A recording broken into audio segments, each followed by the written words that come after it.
One. Hello, welcome. My name is Bryce Tubbs. With me today is Ikokwu. He is a success business mindset coach who works with coaches and consultants to grow to 6 and 7 figures without feeling overwhelmed. I'm very excited to bring this on. This interview took a long time to get ready and to get our schedules lined up. Is there anything else you'd like me to add to the introduction, Ike? Thank you for that incredible introduction, Bryce. I appreciate it. Well said, well done. I would just add that for any of your listeners who may be in the local Atlanta area, I do have a series of workshops that are coming up. That's called Fast Track to Building a 7-Figure Coaching, Speaking, and Consulting Business. And so if you're in or around the Atlanta area, certainly check out this link, bit.ly, and /Fast Track to 7 Figures. So that's bit.ly and /Fast Track to 7 Figures. And that will get you access to some of the dates and different opportunities there to participate in that. Excellent. That's going to be a very good topic to bring up, talking about how to get local clients versus getting them online. I really want to see your opinions on which one you like more. Okay? Sure. So, what was life like before you got into coaching? Life was a little tumultuous, to tell you the truth. I went through a series of bats of adversity while growing and trying to build my coaching business.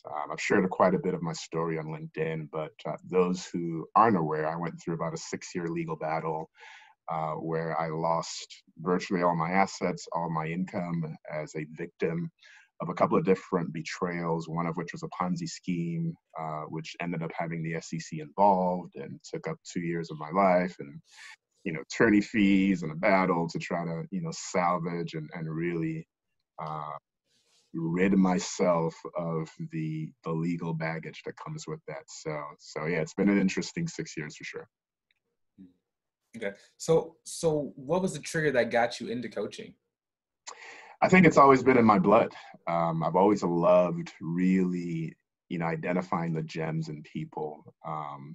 There's a quote that I reference very often. Carl Jung says that no matter what our accomplishments are in life, that we think well of ourselves only in rare circumstances, that we all have this inner judge, this inner critic that screams loudly in our ear to remind us of just how dismal and abysmal we are, remind us of all the things that we do wrong.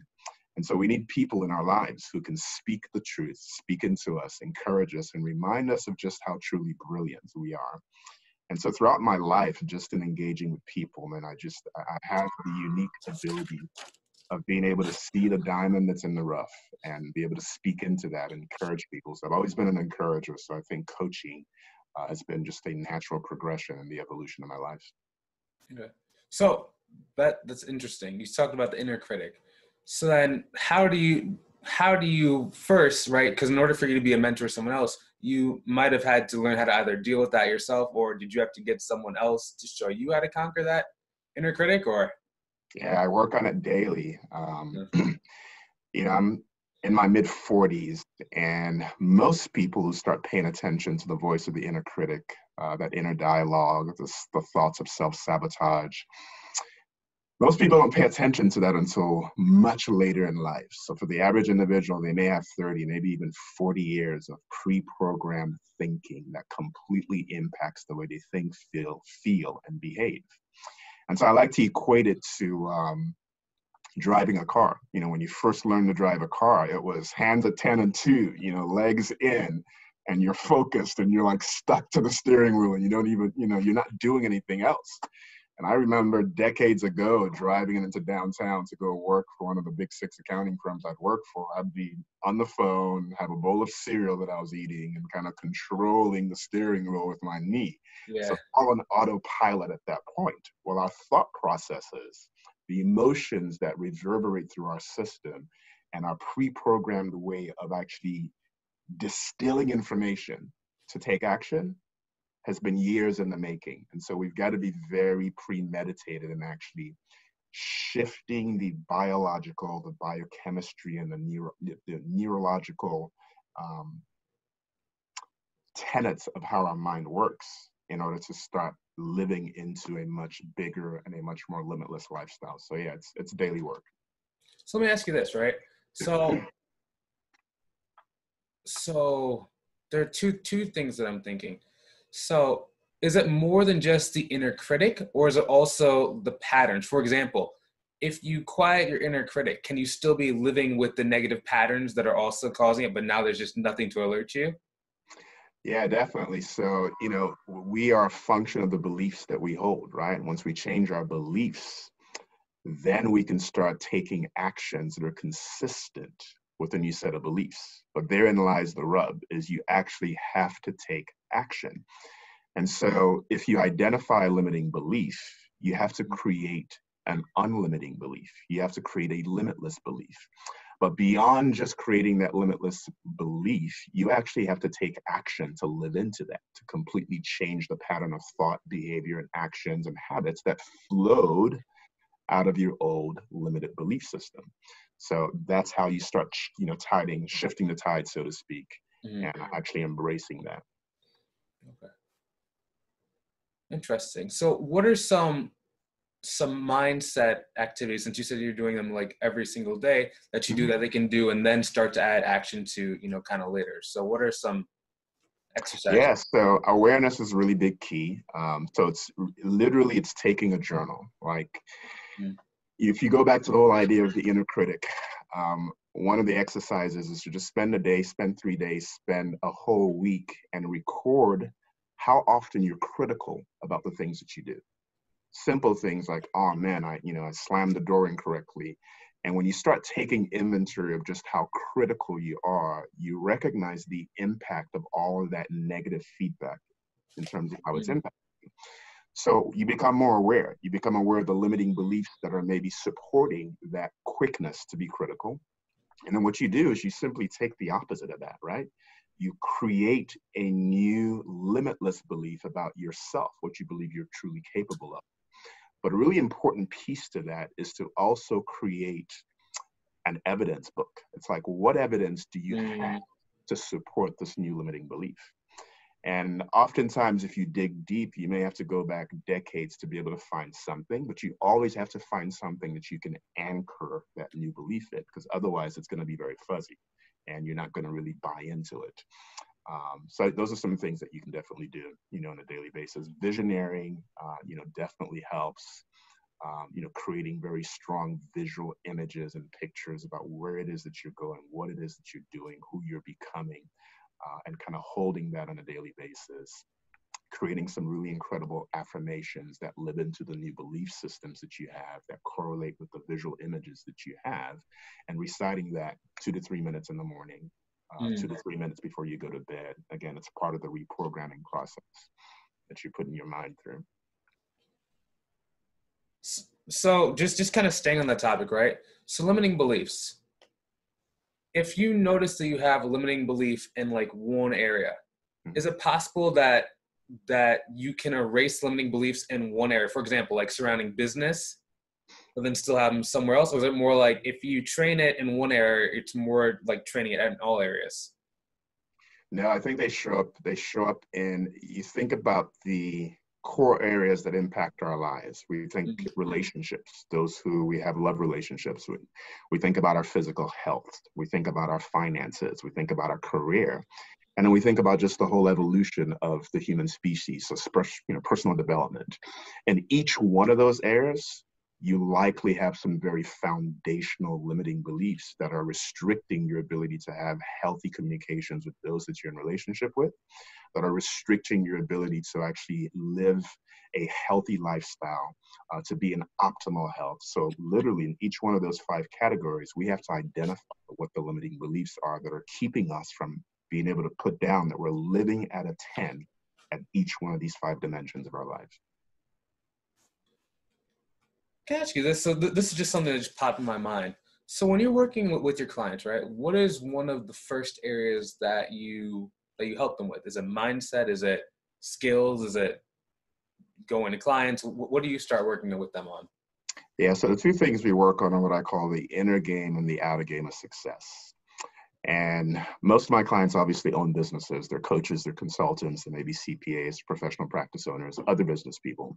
So at the forefront of their mind is this whole idea that maybe 5 years ago, maybe a decade ago, whatever that time period was, I left corporate America. I completely divorced my relationship with my former employer. And when I took that leap of faith, I had a dream as to what the entrepreneurial life was going to look like for me. And part of that dream meant not only, having a lot of time, but also having a lot of financial freedom. And so somewhere in that journey, it's become really, really difficult. And what they think is the problem is oftentimes not the problem, right? So they think the problem is they don't know how to grow their business. They're not utilizing the right tactics and strategies. But I always fall back to the 80-20 rule, the Pareto principle.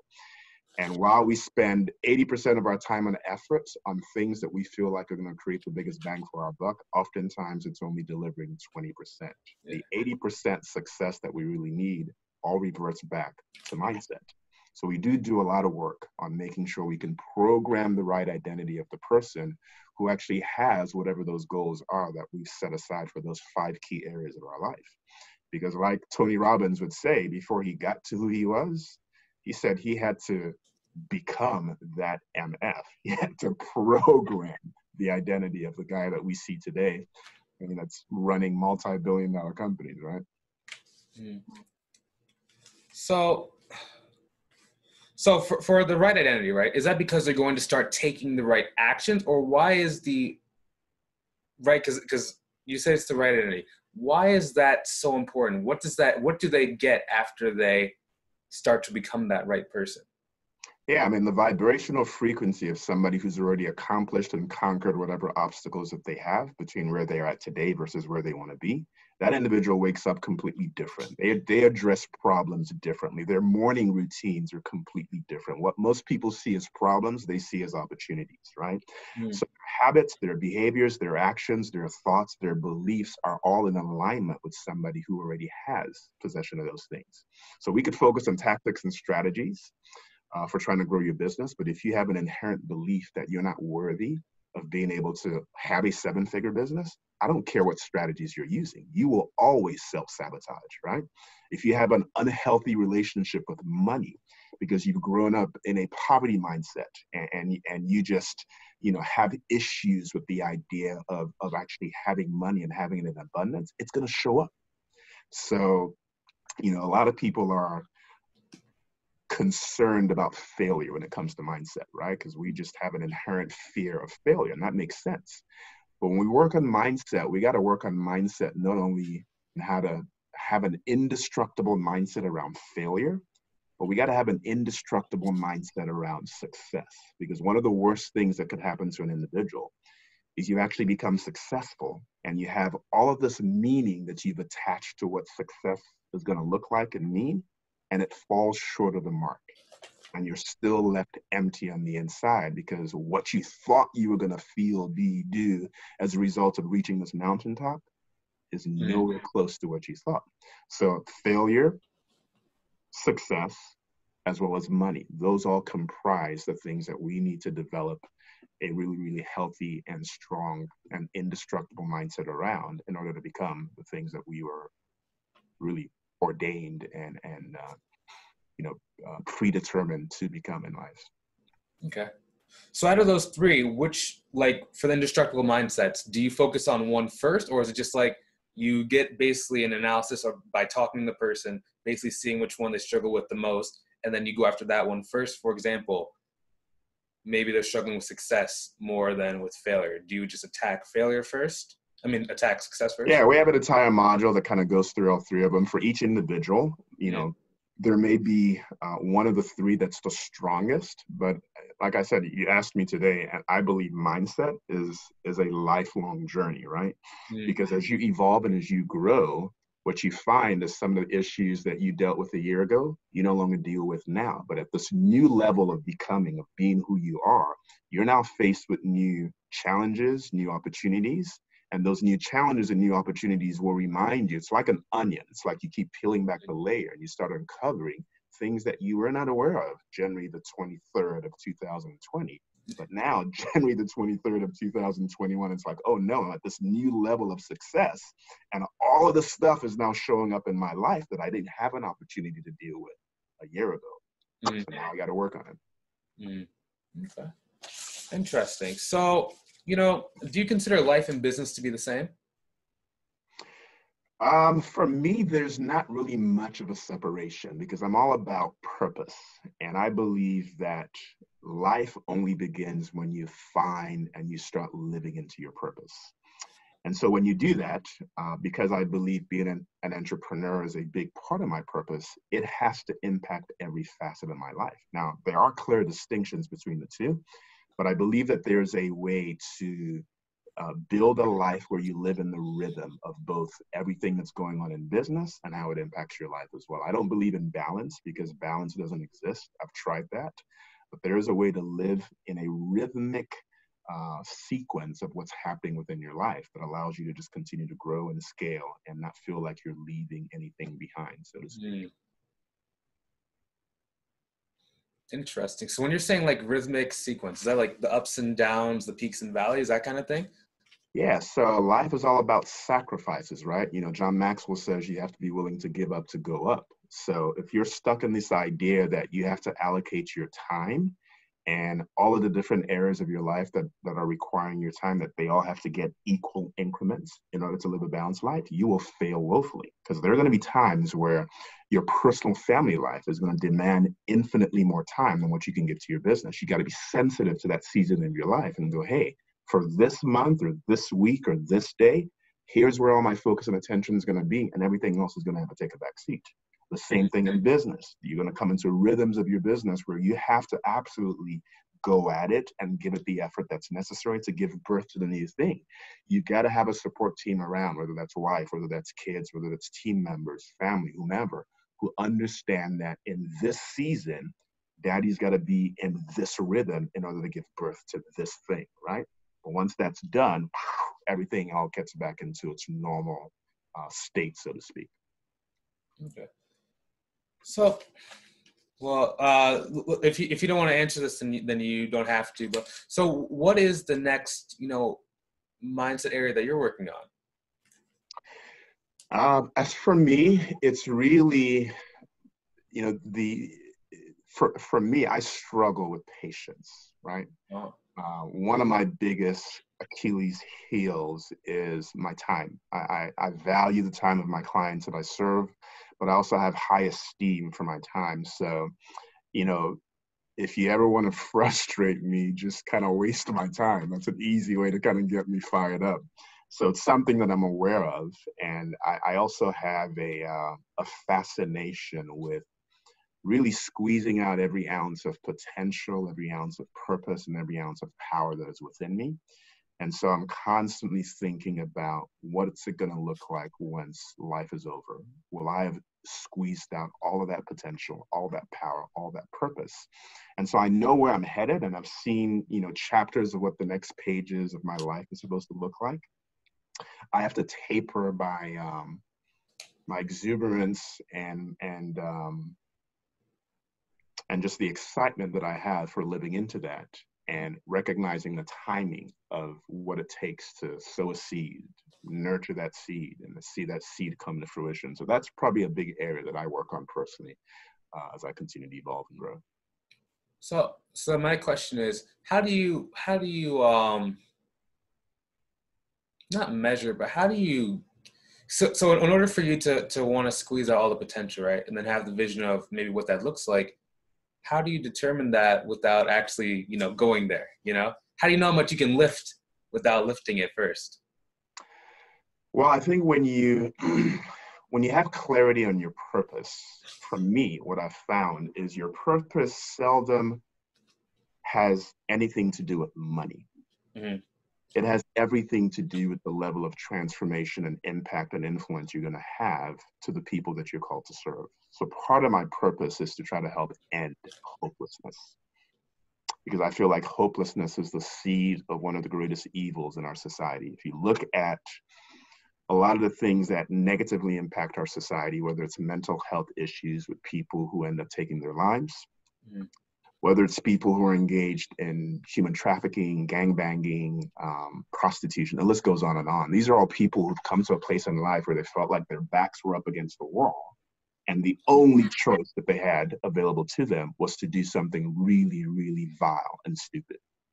And so if I can inspire and empower people to break the invisible boundaries that they have over what's possible over their life, to get them to recognize that they are a diamond in the love and there's so much more that they can be, do, and have, and help them live into that, they will make much more empowering decisions over their life that will open up incredible opportunities that they once weren't able to see. And once we have people making richer, healthier decisions about their life, the ripple effect is it impacts our society at large, and we see less instances of prostitution, mental health issues, and gangbanging, and all that stuff. So that's something that's beyond my scope of comprehension, but I know it's a part of the legacy that I'm going to live.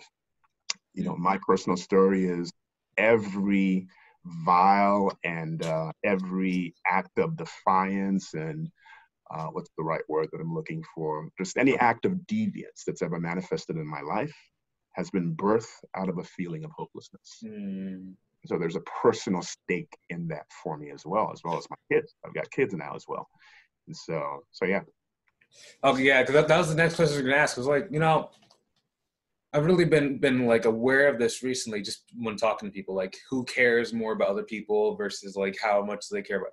So like, I guess, what was the journey like to becoming so, you know, others focused? Like, was that just when you were younger, or was it just you developed that over time, or was it always like that?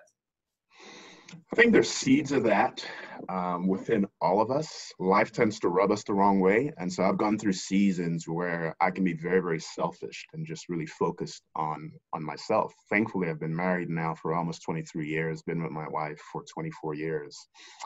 And one of the beauties of marriage is the fact that it's both a funeral and a wedding. Mm-hmm. It's a funeral in that it's a death, it's a burial of every ounce of selfishness that you've had up until the point of marriage. Marriage allows you to see just how truly selfish you are. And if that marriage is going to survive, you're going to have to change that for it to really survive.